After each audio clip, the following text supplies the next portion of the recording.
Yes guys, तो आज बात करेंगे basically Zerodha and angel one में। एंजल वन में कौन सा एंजल वन सही है या फिर जीरोधा, कहाँ पे डीमैट अकाउंट खोलना चाहिए और कहाँ पे नहीं खोलना चाहिए। हर किसी का कंसर्न होता है और साथ ही साथ ये भी होता है कि यस ये अच्छा है हमारे लिए या फिर नहीं, या फिर हम इन द फ्यूचर इसमें ओपन करते हैं तो ये अच्छा रहेगा कि नहीं रहेगा। बहुत सारे कंसर्न होते हैं, बहुत सारे डाउट्स होते हैं, सारे डाउट्स को क्लियर करूंगा, साथ ही साथ बताऊंगा कौन सा बेस्ट रहेगा कौन सा बेस्ट नहीं रहेगा। आपको एक एडवाइस दूंगा कि जिससे कि आप समझ पाओगे बेसिकली है क्या और जान पाओगे बेसिकली कि करना क्या चाहिए और किस तरीके।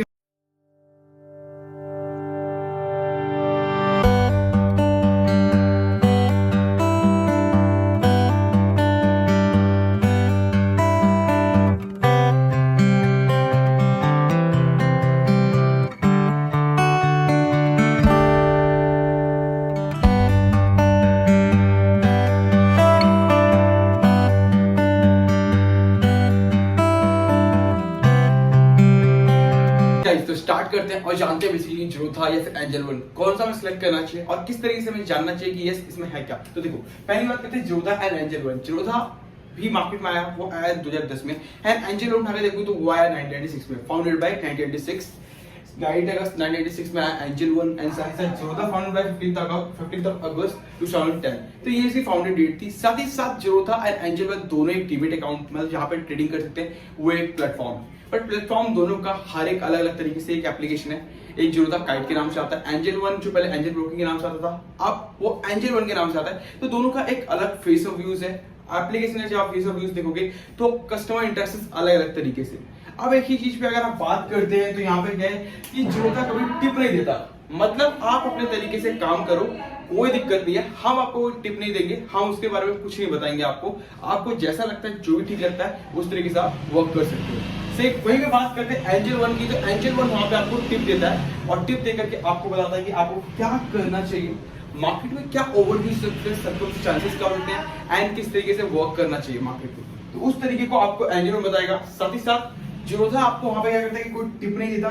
तो ये सबसे बड़ी बात होती है कि मतलब आपको कोई भी ये नहीं देना कि आप इस तरीके से इन्वेस्ट करो, इस तरीके से एडवाइस लो, ये चीज करो, तो कोई दिक्कत नहीं है। मतलब आप जो भी करोगे अपने तरीके से करोगे, अपने तरीके से लर्न करोगे, अर्न करोगे। कोई भी चीज आपको एडवाइस नहीं दी जाएगी, चाहे वो गलत हो चाहे सही हो, कुछ भी एडवाइस आपको नहीं दिया जाएगा स्टॉक ब्रोकर की साइड से। ये चीज अच्छी लगती है जीरोधा की साइड पे, राइट। अब बात करते हैं जीरोधा एंड एंजल वन में तो क्या डिफरेंस होना चाहिए। तो देखो, बहुत सारी बातें होती है कि अब हम जो है कि अकाउंट खोलने के लिए ना, मार्केट में अकाउंट खोलने पे क्या होता है, पैसा मिल रहा है। तो अब स्टॉक्स पे भी बहुत पहले अकाउंट खुल रहे थे, पैसा मिल रहा था, लोगों के अकाउंट खुलवा रहे थे, लोग एक से दो, दूसरे से वो, तीसरा, बहुत सारे अकाउंट खुलवाए गए। तो वहां पे क्या है कि अब ऐसा क्या है, कंपनी के पास अकाउंट खुल गए बहुत सारे, बट लेकिन कंपनी के उस अकाउंट में कोई ट्रेडिंग नहीं हो रहा। तो ट्रेडिंग नहीं हो रहा तो पहली बात कि उस कंपनी के लिए जो अकाउंट खोलने के जो चार्जेस थे वो कंपनी ने नहीं लिया। उसके बाद ट्रेडिंग नहीं हो रहा उस अकाउंट पे, तो वो अकाउंट उनके लिए कोई यूज का काम नहीं है, उनके लिए वो लॉस मेकिंग है, राइट। तो सेम थिंग यहाँ पे आता है कि जीरोधा इसी जगह को पेड लेता है, मतलब अकाउंट के लिए वो अपने पेड चार्जेस करता है। यानी कि जो भी अकाउंट खुलेंगे उसके लिए आपको एक मंथ ईयरली बेसिस चार्ज देना पड़ेगा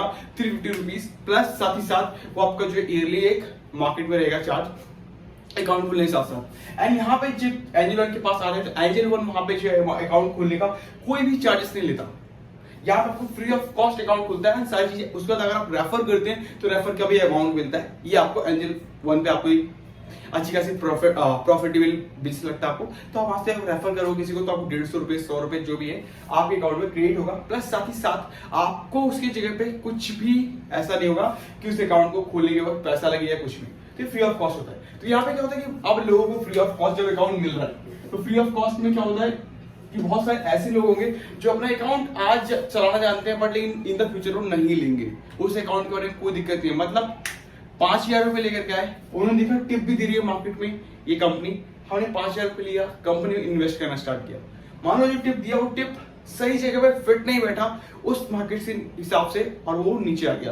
अब 5,000 रुपए जो बंदा लेकर के आया था वो तो लॉस कर गया, और लॉस करने के बाद इन द फ्यूचर वो वापस नहीं आएगा बिकॉज ऑफ दिस कि मार्केट में वो लॉस कर चुका है। साथ ही साथ 5,000 रुपए भी उसके जा चुके हैं। उस कंपनी का जो अकाउंट है वो फ्री ऑफ कॉस्ट जो ओपन हुआ था वो वैसे ही पड़ा रहेगा, वो यूजफुल है ही नहीं। अब आते हैं जीरोधा के ऊपर। कंपनी पैसा पेड मांगती है, जो भी अकाउंट खोलने चार्जेस है वो आपसे लेगी। साथ ही साथ जब आप अकाउंट खोलोगे तो आपको आपने अकाउंट में खोलने से पहले आपने एक अमाउंट पे किया है कंपनी को, तो आपको सबसे पहले सिनेरियो ये होता है कि आपको लगता है कि नहीं जो पैसा मैंने इन्वेस्ट करने से पहले जो अकाउंट खोलने में चार्जेस दिए, तो मुझे उस अकाउंट में पैसे रखने हैं और ये अकाउंट मेरे लिए जेन्युइन है और इसको मैं अपने इन द फ्यूचर के लिए अपने कैटेगरीज में रखूंगा, जिससे मैं अपने पैसे को इन्वेस्ट कर पाऊँ। तो ये सबसे बड़ी बात होती है। यहाँ पे आपको अलग चीजें मिलती है, यहाँ पे अलग चीजें मिलती है। दोनों कंपनी अच्छी है, दोनों कंपनी का वही है, बट कौन सी कंपनी लॉस मेकिंग है, कौन सी कंपनी प्रॉफिटेबल है, इस तरीके से आपको लेना चाहिए। तो अभी तक HL1 ज्यादा प्रॉफिटेबल नहीं है, बट जोधा इसके मुकाबले प्रॉफिटेबल में चल रही है। प्लस जोधा के पास कस्टमर्स ऑलमोस्ट सबसे ज्यादा है मुकाबले एंजल1 के, एंड एंजल1 मुकाबले अभी तक अगर आप देखोगे तो कॉम्पीट नहीं कर पाएगा, जोधा को अभी तक कम्पीट नहीं भी कर पाया है। साथ ही साथ यहाँ पे जब वो अपने टिप्स देते हैं, एडवाइस देते हैं, तो एडवाइस देने में क्या होता है कि एक जो बंदा आपके टिप को लेके यूज करता है एंड साथ ही साथ उसमें अगर प्रॉफिट नहीं बनाता है तो उसके लिए बहुत बड़ा कंसर्न है। बिकॉज आपने एक टिप दी, उस बंदे ने टिप को यूज किया, उस टिप से पैसा नहीं बना, लॉस हो गया। तो यहाँ पे एक सबसे बड़ी इमेज डाउन होती है कि एंजल1 ने मुझे टिप दिया और उस टिप के हिसाब से मुझे कोई प्रॉफिटेबल नहीं बना। सेम थिंग जोधा क्या करता है कि टिप ही नहीं देता। मतलब आप अपने तरीके से लर्न करो, सीखो, उसके बाद इन्वेस्ट करो। जब खुद से सीखोगे, इन्वेस्ट करोगे, तो देन जो भी होगा अमाउंट वो आपके सीधा अकाउंट में आएगा, जो भी आप प्रॉफिट करोगे। तो सेम थिंग यहाँ पे चार्जेस होती है, चार्जेस का डिस्कशन होता है। चार्जेस अगर आप देखोगे ओवरऑल में सबसे ज्यादा यहाँ लगता है, मुकाबले कुछ भी देते हो कि उतना ही ब्रोकरेज चार्जेस नहीं लेंगे, ऐसा नहीं है। ब्रोकरेज चार्जेस रिमूव करने के बाद अगर आप देखोगे तब भी चार्जेस यहाँ आपको ज्यादा लगते हैं मुकाबले यहाँ के। तो इस तरीके से अकाउंट में आपको देख सकते हैं, उस तरीके से इन्वेस्ट कर सकते हैं। मेरे हिसाब से जोधा अच्छा लगता है, क्योंकि मैं भी अपना अकाउंट जोधा पे रखता हूँ और जोधा पे इन्वेस्ट करता हूँ। बाकी आपको अच्छा लगता है एंजल में भी जा सकते हैं। एंजल पे जाकर के आप जो भी अच्छा लगता है, जो भी यूजर इंटरफेस एप्लीकेशन का आपके एप्लीकेबल के लिए, उस तरीके से आप उस अकाउंट को पिकअप कर सकते हैं, उस तरीके से अकाउंट खोल सकते हैं, साथ ही साथ उस तरीके से अकाउंट बना करके अपनी इन्वेस्टिंग जर्नी को स्टार्ट कर सकते हैं आगे के लिए। वीडियो शुरू तो लाइक करिएगा, शेयर करिए। Thank you so much guys. अभी तक चैनल को सब्सक्राइब नहीं किया, सब्सक्राइब करना ना भूलें। मिलते हैं नेक्स्ट। जय हिंद,